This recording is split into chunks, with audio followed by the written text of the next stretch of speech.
Kit Thurman pinaliwanag kung bakit nagustuhan niya si David Benavides. May isang Japanese din na gustong sagupain si Janrell Casimero.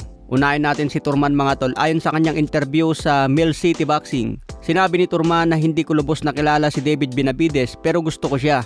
May nakita akong video ni David Benavides na bata pa siya, napanood ko kay Ellis Ekbak. Nag-e-ensayo si David Benavides habang nag-e-ensayo din si Manny Pacquiao.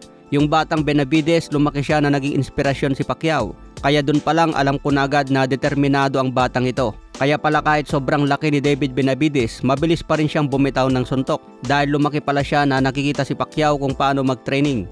Malaki si Benavides pero kaya niyang bumitaw ng suntok na mabilis. Ayan ang pahayag ni Kit Thurman mga tol. Be running his hands like that, like like for that division. Lahat ng media nakafocus sa training ni Manny Pacquiao pero tanging si Ellis Ekbak lang ang nakapansin sa nag-iisang bata na nag-ensayo sa gym. Ang batang ito na medyo chubby ay naging inspirasyon si Manny Pacquiao pero ngayon gumawa na ng pangalan at tinawag na Mexican Monster.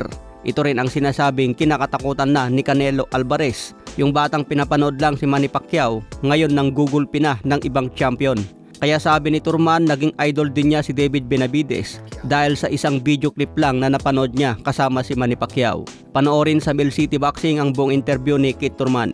Si Benavides ngayon ay may kartadang 30 wins, 24 KOs, wala pang talo. Edad 28 na. May paparating na laban kontra Anthony Yarde sa darating na November 22.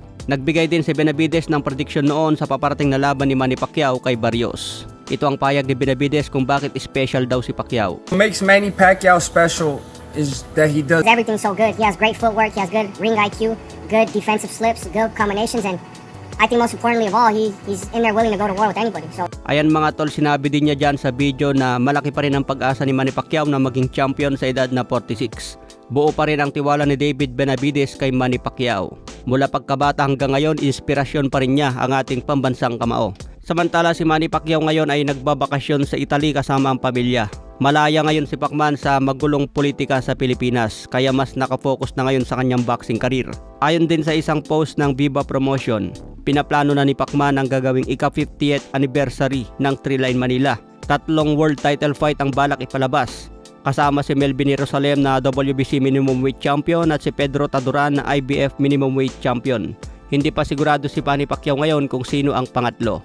Sa iba pang balita, ayon sa promoter at manager ng kaibigan natin na si Pinoy Boxing Prodigy, ayon sa kanyang post, ang bagong kampiyon sa WBO Oriental Featherweight Belt na si Mujicha Nakagawa na nasa ilalim din ng kontrata ng Kameda Promotion ay nagpahayag ng kanyang kagustuang makaharap ang 3 Division World Champion na si Janrell Casimero, isang Japanese fighter na ang naghahamon kay Casimero. May kartada ito na 31 wins, 20 KOs, 11 losses. Edad 36 na rin sa kasalukuyan. Kasing edad lang ito ni Casimero mga tol kaya magandang salpukan ito. Kaya abangan natin ang muling pagbabalik ng Angas ng Pinas.